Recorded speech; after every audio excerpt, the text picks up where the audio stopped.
मार्ग चलते जो गिरे ताको नाही दोष, कहें कबीर बैठा रहे ता सिर करड़े कोस। जो चलते हुए गिरता है उसका दोष नहीं है, जो बैठा रहता है उसके सर पे कोटिक पाप है। क्या कह रहे हैं कबीर? आप क्लास लेने जाते हो, 3 स्टूडेंट्स हैं, तीनों पहली क्लास अटेंड करते हैं, दूसरी क्लास में तीनों नहीं आते। आप पता करते हो बात क्या है, आए क्यों नहीं। पहला बोलता है मैं इसलिए नहीं आया क्योंकि आप जो कुछ बताने जा रहे हो मुझे पहले से पता है। दूसरा कहता है मैं इसलिए नहीं आया क्योंकि आपने जो कुछ कहा वो मुझे कुछ समझ में ही नहीं आया। जब मुझे समझ में ही नहीं आया तो आने से फायदा क्या। तीसरा कहता है मैं इसलिए नहीं आया क्योंकि जो आप कहते हो मुझे समझ में तो सब आया पर मैं वो कर नहीं पाऊंगा। इन तीनों में क्या है? इन तीनों में क्या है? ये तीनों एक ही भूल कर रहे हैं जो आध्यात्म के जगत में मूल भूल है, उसके अलावा कोई भूल होती नहीं। वो भूल ये है कि मैं सब कुछ करूंगा, सब देखूंगा, बुद्धि का पूरा प्रयोग करूंगा अपने को बचाते हुए। मैं जो हूं उस पर आंच नहीं आने दूंगा, आत्मचिंतन कभी नहीं करूंगा, अपनी दृष्टि को अपनी ओर कभी नहीं मुड़ने दूंगा। मैं जो हूं उसको तो कायम रहना ही होगा, मुझे बदलना नहीं है, किसी भी हालत में बदल नहीं जाना है क्योंकि मैं बहुत डरा हूं। मुझे लगता है कि मेरी जो पहचान है, मैं जो हूं वही मैं हूं और वो मैं नहीं रहा तो मैं मिट जाऊंगा। मैं बहुत डरा हुआ हूं।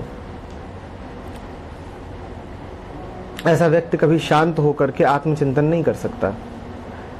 ऐसे व्यक्ति के पास आप सब कुछ पाएंगे पर मौन नहीं पाएंगे। इसका मन कभी समाधि की ओर नहीं जाना चाहेगा, शांत, बिल्कुल शांत नहीं होना चाहेगा। अवाक कभी ये हो ही नहीं पाएगा। इसकी हालत उस आदमी जैसी होगी जो दुनिया की सुंदरतम पर्वत श्रृंखला के सामने खड़ा हो और एक खूबसूरत नदी बह रही हो और अचानक से सूर्योदय हुआ हो, पहली किरण, और ये अपने बगल वाले से कहे अरे चिप्स का पैकेट कहाँ है, जरा चिप्स देना। और चिप्स का पैकेट लेकर किस कंपनी का है, कहां से आ रहा है, क्या हो रहा है।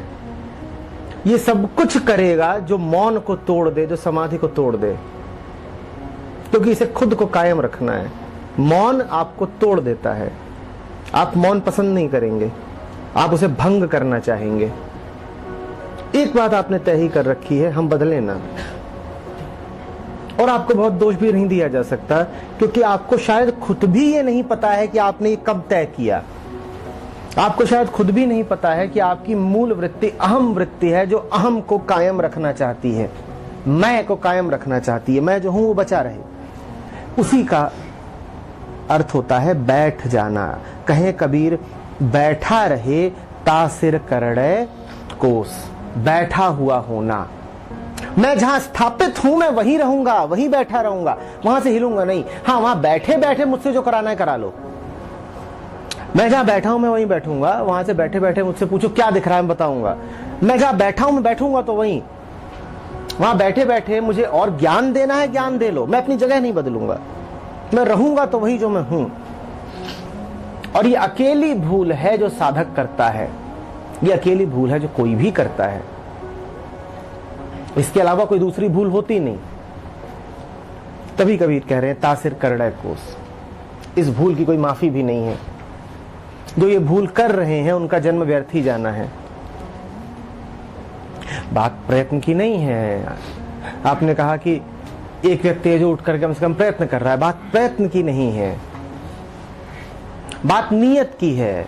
जो ये व्यक्ति अपनी जगह पर बैठा हुआ है ये भी घोर प्रयत्न करता है। प्रयत्न में ये पीछे नहीं है। पर एक बात इसने तय कर रखी है, सारे प्रयत्न अपने को कायम रखते हुए करूंगा। खूब प्रयत्न करता है। आप एक आम संसारी को देखिए, उसका पूरा जन्म कोशिश करते करते ही तो बीतता है, प्रयत्न नहीं तो बीतता है कि नहीं? पूरी उम्र वो प्रयत्न के अलावा क्या करता है? लेकिन उसके सारे प्रयत्नों के नीचे उसकी अहंता को कायम रहना ही रहना है। खूब प्रयत्न करूंगा, लेकिन मूल बीमारी को छोड़ने की बात मत करना। बाकी आपको जो बात करनी है कर लो। एक बार मैंने आपसे उस मरीज की बात करी थी जिसको कैंसर है, और वो डॉक्टर के पास जाता है और डॉक्टर से कहता है, मुझसे जो करवाना है करवा लो, मुझे गंजा कर दो, मुझे 5-10 मील दौड़ा लो, जो करना है करवा लो, बस एक काम मत करना, ये मत कहना कि कैंसर छोड़ दो, क्योंकि मैं कैंसर ही हूं। कैंसर चला गया तो मैं खत्म हो जाऊंगा। उसने बीमारी से रिश्ता बना लिया है, उसने बीमारी को अपनी पहचान बना लिया। उसे गहरा डर है, बीमारी गई तो मैं चला जाऊंगा। हमारी हालत बिल्कुल वैसी ही है। बैठा रहे, कहें कबीर बैठा रहे, तासिर करड़े कोस। जो बैठा हुआ है, जो ये देखने को प्रस्तुत नहीं है कि अहंकार ने किसके साथ अपना संबंध जोड़ लिया है, बिल्कुल प्रस्तुत नहीं है। वो बैठ गया है, उसने तय कर लिया है कि हम तो ऐसे ही हैं और ऐसे ही रहेंगे। और मैं ऐसे व्यक्ति का लक्षण आपसे कह रहा हूं, ये व्यक्ति आत्मचिंतन, आत्मदर्शन के क्षणों से बहुत घबराएगा। इसे सब स्वीकार हो जाएगा, मौन इसे नागवार रहेगा। आपने लोग देखे होंगे जो बोलते हैं, खूब बोलते हैं, और मौन आते ही असहज हो जाते हैं,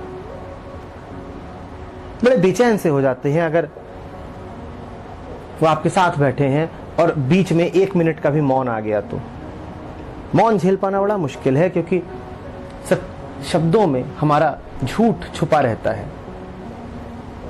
मौन में तो मन का सारा तथ्य उद्घाटित होने लगता है। मौन नहीं झेल पाएंगे।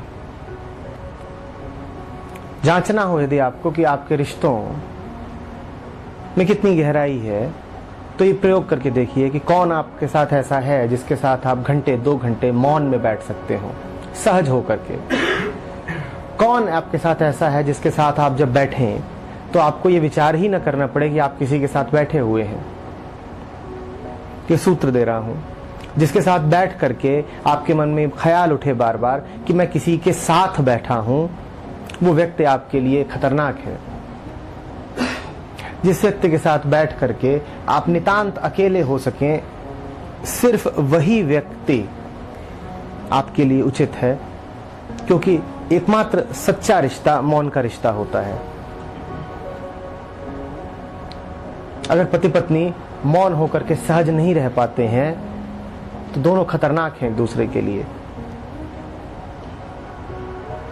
वो बोल ही इसीलिए रहे हैं ताकि स्थापित रह सके, कायम रह सके। कहीं कबीर बैठा रहे, क्योंकि बोलने वाला कौन है? वही जो बैठा हुआ है। बोल बोल कर आप उस बैठे हुए की सुरक्षा करते रहते हैं। जब आप बोलना बंद करेंगे तो उस बैठे हुए को खतरा हो जाता है।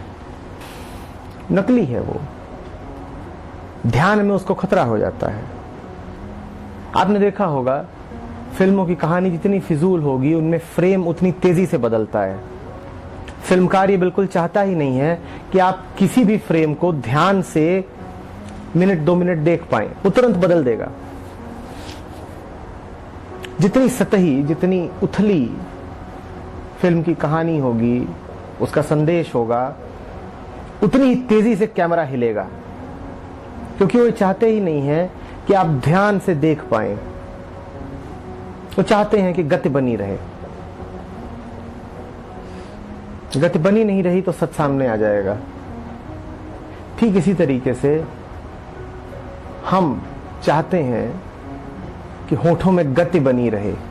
मौन हो गए, ठहर गए तो सच सामने आ जाएगा।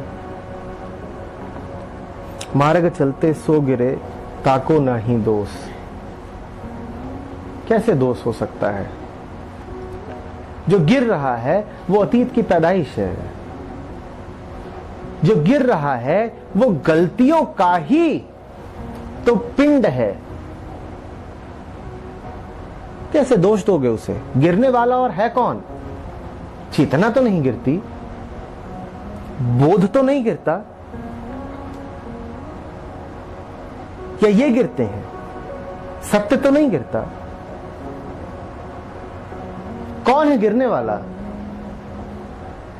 जिसके ऊपर अतीत का पूरा बोझ है, जिसके ऊपर संस्कारों और शिक्षा की छाप है, वही तो गिर रहा है ना। उसे दोष कैसे दोगे? चलना काफी है,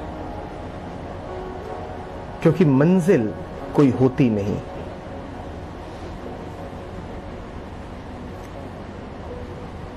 चलना शुरुआत नहीं है, चलना काफी है। चलने से अभिप्राय ये ना लीजिएगा कि चलना शुरू किया है तो कहीं पहुंचेंगे। चलना काफी है, क्योंकि मंजिल कोई होती नहीं। तो चलना बहुत है। चलने का अर्थ क्या है?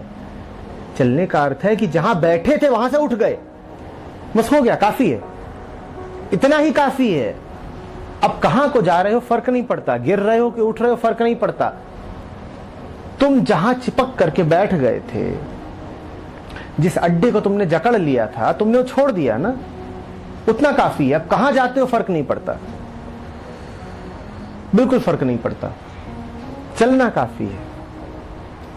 सो रहे थे, उठ गए, अब कहां जाते हो उठ करके फर्क नहीं पड़ता। उठा हुआ व्यक्ति जहां भी जाएगा ठीक ही जाएगा, और पूरा अस्तित्व खुला हुआ है, कहीं भी जाए। चलना उठने के सदृश है कि उठ गए। चलने का अर्थ है उस जगह से विस्थापित हो लिए, जहां पर अपना स्थान बना के बैठे थे वहां से विस्थापित हो लिए। उठना भी वैसा ही है। सोए पड़े थे, बिस्तर को ही अड्डा बना लिया था, वहां से उठ दिए, चल दिए। जाओ जहां जाना हो। अब क्यों फिक्र करते हो कि कहां जाना है? जाओ, जहां भी जाना है जाओ, सवाल महत्वपूर्ण नहीं है। उठ गए हो, जाओ, गिरो, पड़ो, फिसलो, जो करना है करो। जो भी कर रहे हो जगी आंखों से कर रहे हो ना, बस यही काफी है। ना कोई पाप है, ना पुण्य है, ना अच्छा है, ना बुरा है, सिर्फ तुम्हारी खुली हुई आंखें हैं। जो है सब बढ़िया है। तुम बिस्तर में सोए पड़े रहो, उससे कहीं कहीं ज्यादा अच्छा है कि तुम उठो और बाहर आओ और उगता हुआ सूरज देखो, और उसी क्षण तुम्हारे प्राण निकल जाए। कहीं अच्छा है। प्राण भी गए तो किसके? जो जगा था उसके। मार्ग चलते जो गिरे ताको ना ही दोष, कहें कबीर बैठा रहे तासिर करड़े कोस।